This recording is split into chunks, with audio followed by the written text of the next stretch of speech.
Hello, folks. This is Brandon Chapman with TheoTrade. It's a Monday video for May 18th, Monday. And boy, it was like almost a Mayday today in the market. We were selling off. We were kind of seeing semiconductors, particularly Nvidia, just getting roiled today, off pretty sharply at one point. Semiconductors, SMH, looked like again, didn't finish that far off the lows today, but we kind of recovered from those lows. Based on a tweet or announcement from the Trump administration, hey, we're not gonna attack Iran tomorrow. It's kind of like Wayne's World, right? Game on, nope, game off, and that was what happened today. If we look at the SPY, for example, we'll just look at this on an intraday, 1 day, 5 minute basis, and you'll see that announcement right there. And we're just basically starting to sink a bit. We took out a key gamma level at 735, gamma exposure level at 735. It looked like we're angling lower, maybe pushing towards 730, which was a pivotal area this week. The high end around 740, which we opened there today. And it was one of those situations. It looked like we were just angling and looking to just go lower. And if we look at SMH in particular here, it just seemed like we were just going to go to new lows. And that last hour could have been very, very fraught with a lot of selling, which makes sense, right? I mean, look at the list over here, right? So let's look at the sectors. The top performing sector, except for energy, was staples today. You look at financials in there, real estate. I mean, utilities were slightly positive today. I mean, nothing really earth shattering, but the staples up 1% today. Why? Well, this goes back to the notion of something I've talked about for many weeks is that, look, one of the biggest strengths of the market is the fact there's been pretty broad-based dispersion. Well, what does that mean? Well, dispersion, typically means you expect one stock or group of stocks to outperform the market. And the bet is you buy calls on those stocks in particular, and you sell options on the S&P 500. Well, as a result, we've seen dispersion rise, and the VIX has been relatively subdued, hanging out around here around 18. And today we did see a pretty sharp reversal in the VIX on that news from the president. And so we're kind of sitting back here and saying, okay, well, when do we start to see dispersion fall? Well, volatility began to pick up off the lows on May 1st, and we see it rise sharply. Well, what kind of moved similarly? Well, look at Nvidia. Nvidia had a major move coming off of May 6th, and that eventual kind of big jump where it added over $200 billion in market cap last week or last Thursday. And I did a session for TheoTrade. I'm like, look at the volatility on Nvidia. Look at the skew. Look at all this stuff that's factoring here. It's becoming very, very expensive to speculate anymore on Nvidia. And knowing that we have Nvidia's earnings coming up this Wednesday on the 20th after market close, at some point between here and there, that something might break. And it may happen after the earnings itself, after recover. I mean, if we look back to last October, we had this huge gap up right here on its earnings, and it just faded right back again. And so this notion that the dispersion may start to unwind here, and that the bet that Nvidia is just going to just club every other stock out there, at some point it does become all-consuming, where it's literally you're eating your own. And so with Nvidia's decline today was something somewhat predictable, seeing that XLP was up 1.49%. Now, if we look at another day that was very similar to this, post Mag 7 earnings, well, it was back here on April 30th. Did this produce a long-standing rally in staples? Not really. We had a big move here. We had another kind of gap and fade. We did nothing for another week or so until eventually today we see a nice breakout. So the question became is this just kind of a 1 or 2 day phenomenon, or maybe we just see money rotate out of Nvidia?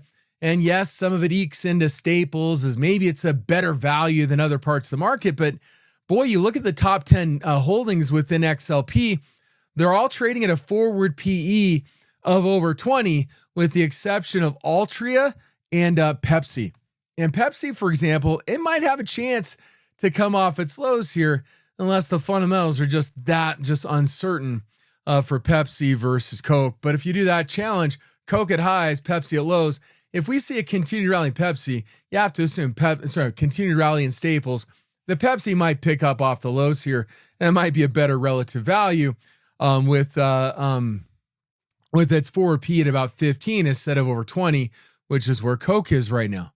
And so the fact is, as we look at some of the strength kind of spreading to other parts of the market, again, if Nvidia is becoming all consuming on the upside here, yeah, certainly as money comes out of Nvidia, like we've seen the last two sessions, some of it's going to get spread around, and some of it might get into consumer staples.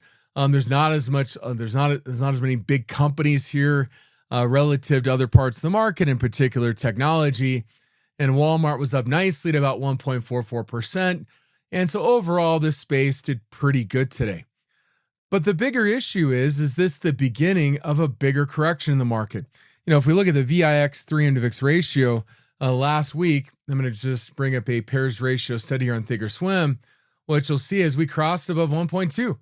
And that signals what? If skew's over 130, that signals a 5 to 10% correction. We've touched this line a couple of times here since May 1st.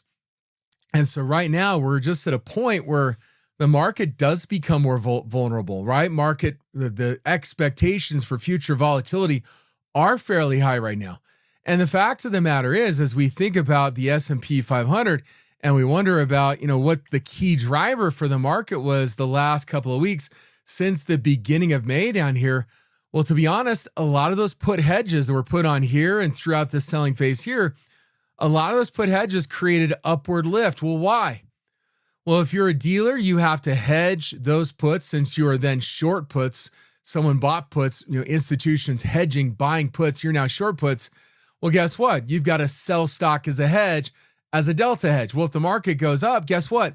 You can then buy back the stock, creating lift in the S&P 500 as those puts work their way further and further out of the money and your risk is lessened. This has helped create a lot of lift.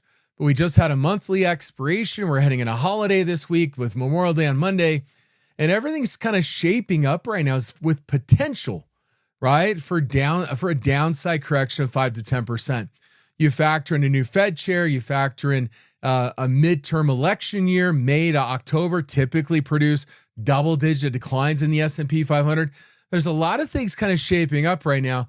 And the massive rally we've seen, largely fueled by a short squeeze, and then just kind of that gamma exposure lessening, right? As the market's rallying, the delta hedge being diminished, creating buying opportunities, just pushing stuff. And then everything just funneled right into Nvidia. And we're heading into earnings this week. We're starting to see cracks form. That's why, again, the announcement today was so timely, only because it was just as things were really beginning to unwind, we decided to pull back. Is this another taco event? Maybe, maybe not.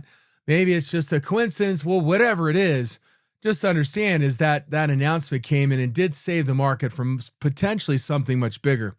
But at the end of the day, this isn't necessarily turning the tide of potential selling that's developing here. And certainly as you consider the US dollar / Japanese yen, we're grinding towards 160 again.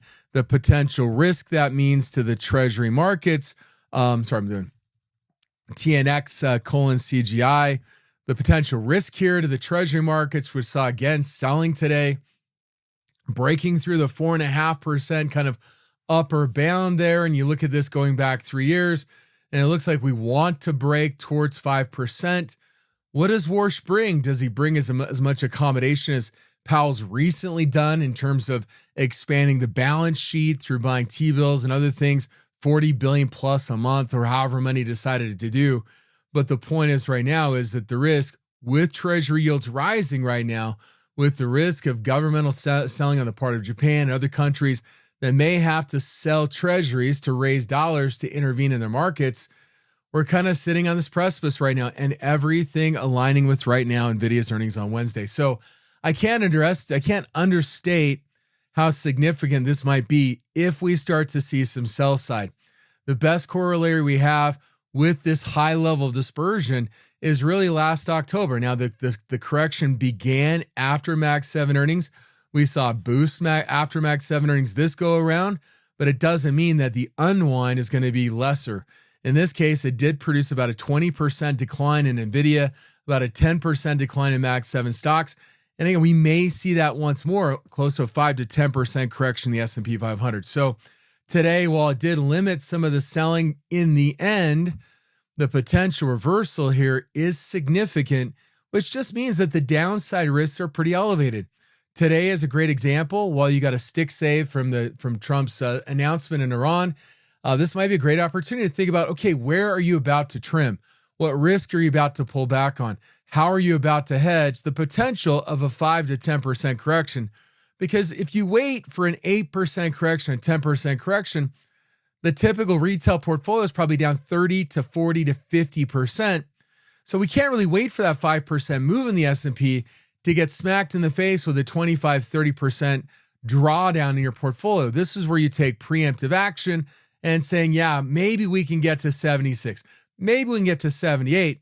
But the downside risk right now is 62 or 64.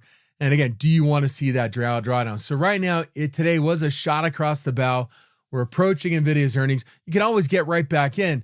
But the notion right now is about taking risk off the table, reducing portfolio exposure, and maybe, just maybe, taking a shot to the downside or two just to kind of balance things out for good measure. Well, folks, that's the video for today. We'll catch you back next week. Have a great one. Thank you.